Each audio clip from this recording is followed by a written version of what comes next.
హెచ్చరిక, దైవజనుని హెచ్చరిక. రక్షించబడటము, బాప్తిసం పొందటము, మారు మనసు పొందటము, పరలోకం వెళ్ళటానికి 4 రకాల జాతుల, 4 ఒకటేనా? ఒకటేనా? మారు మనసు పొందకుండా బాప్తిసం పొందితే అది చెల్లుద్దా? మారు మనసు పొందానని బాప్తిసం పొందకపోతే చెల్లుద్దా? మారు మనసు పొందానని చెబుతూ రక్షించబడలేదని అంటే దాని అర్థం ఉందా? మారు మనసు పొందాను, బాప్తిసం పొందాను, పరలోకం పోతాను లేదో నాకు తెలియదంటే అది సరే? చూడండి, చాలామంది కన్ఫ్యూజ్ అవుతున్నారు. మారు మనసు వేరు, బాప్తిసము వేరు. బాప్తిసము బహిరంగమైన ఒక గుర్తు, ఆచారం అనుకండి, అది ఒక గుర్తు. ఏంటంటే మారు మనస్సు అనేది మన మనస్సును మారాలి, మన స్వభావం మారాలి. చూడండి, ముందు నేను తాగుబోతుని, ఇప్పుడు నేను తాగను. ముందు నేను తిట్టుబోతుని, ఇప్పుడు నేను తిట్టను. ముందు నేను లంచాలు తీసుకునేవాడిని, ఇప్పుడు నేను లంచం తీసుకోను. ముందు నేను సిగరెట్లు తాగేవాడిని, ఇప్పుడు వాటిని ముట్టను.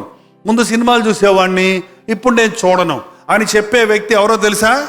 మారు మనసు పొందినవారు. ముందు ఎక్కువ సినిమాలు చూసేవాడిని, మారు మనసు పొందాక తక్కువ చూస్తున్నాను అంటే అది మారు మనసు కాదు. కాదు. నీతిని ప్రేమించి దుర్నీతిని ద్వేషించాలి. యేసయ్య ప్రార్థనకి వస్తాను ఏంటండి, సినిమాకి వెళ్తాను అంటే అది మారు మనసా? నువ్వు వెచ్చగానైనాను లేవు, చల్లగానైనా లేవు, నులివెచ్చకున్నావు కాబట్టి నోట్లో నుంచి నిన్నేం చేస్తానన్నాడు దేవుడు? ఉమ్మేస్తాను అంటున్నాడు.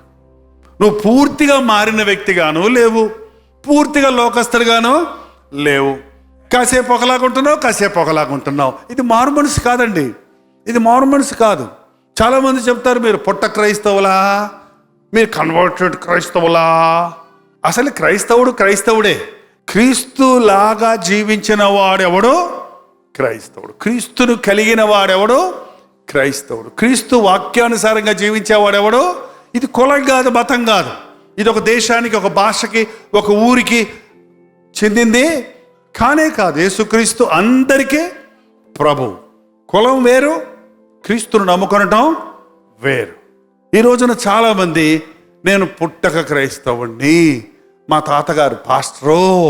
మీ తాతగారు పాస్టర్ అయితే నువ్వు దేవుడికి మనవడవా? మీరు బైబిల్ చదివి చూడండి, బైబిల్ చదవండి. దేవునికి కుమారులు కుమార్తెలు ఉన్నారు కానీ మనవరు మనవరాళ్ళు లేరు. మా నాన్న యేసుప్రభుని నమ్ముకున్నాడు, దేవుని కుమారుడు అయ్యాడు. నేను యేసుప్రభుని నమ్ముకున్నాను, దేవుని కుమారుడు అయ్యాను. నా కుమారుడు యేసుప్రభుని నమ్ముకున్నాడు, దేవుని కుమారుడు అయ్యాడు. అంతే. నువ్వు వ్యక్తిగతంగా ఒక్కొక్కరు ప్రభువు నమ్ముకోవాలి కానీ మా నాన్న నమ్ముకున్నాడు కాబట్టి నేను ఆటోమేటిక్గా దేవుని బిడ్డనంటే కానే కాదు. మీ నాన్న పరలోకానికి వెళ్తాడు, నువ్వు నరకానికి వెళ్తావు, సందేహమే లేదు.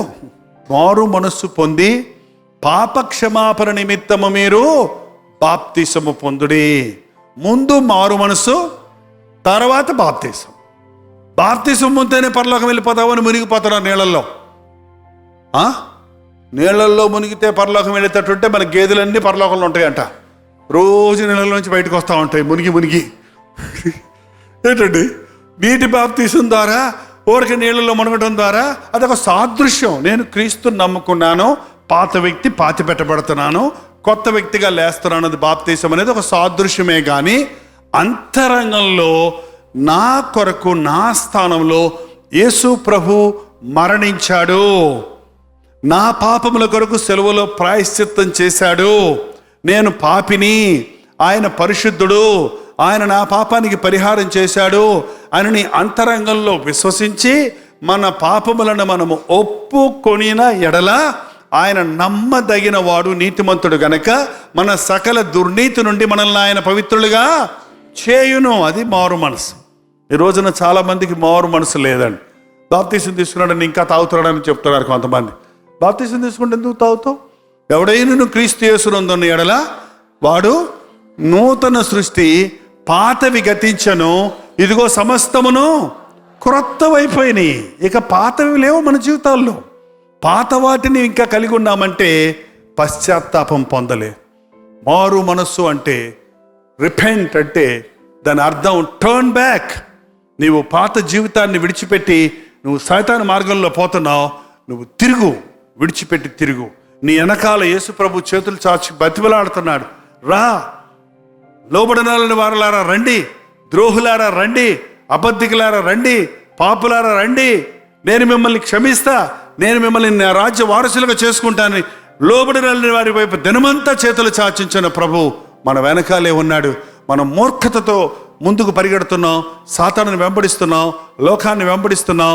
మన ఎదుట సరిగా ఉందనుకున్న మార్గం మరణానికి వెళ్ళిపోతుంది. కాబట్టి మనం దేవుడిని కలుసుకోలేకపోతున్నాం. ఈ రోజున దేవుడు మనల్ని మారు మనసు పొందాలని కోరుతున్నాడు. ప్రార్థన. పరిశుద్ధుడా, ప్రేమగల తండ్రి, నీ బిడ్డలను చూడు నాయన. ఏ బిడ్డ హృదయంలో ఏ వేదన ఉన్నదో, ఏ శోధన ఉన్నదో, ఏ కోరిక ఉన్నదో నీవు బాగా ఎరిగిన దేవుడవు తండ్రి.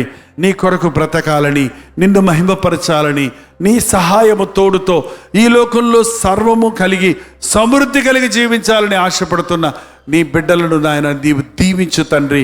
తండ్రి, నీ పరిశుద్ధాత్మను కుమ్మరించు నాయన.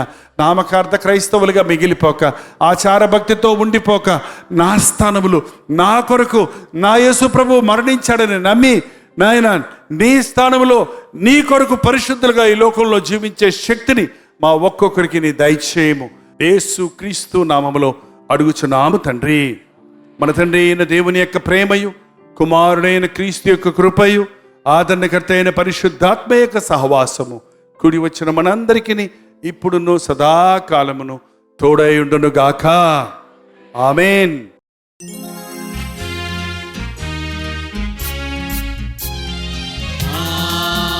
హల్లెలూయా, హల్లెలూయా, హల్లెలూయా.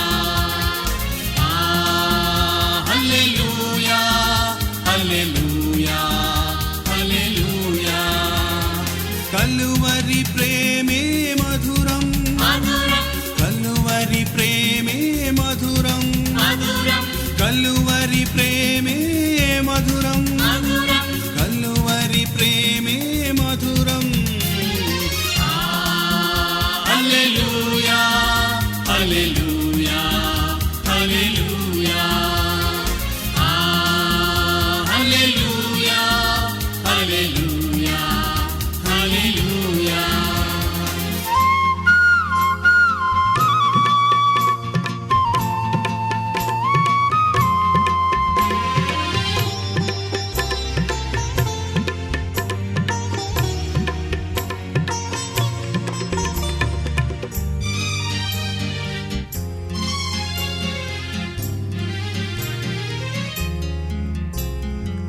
సిలువపైన విలువ త్యాగం చేసినావుగా,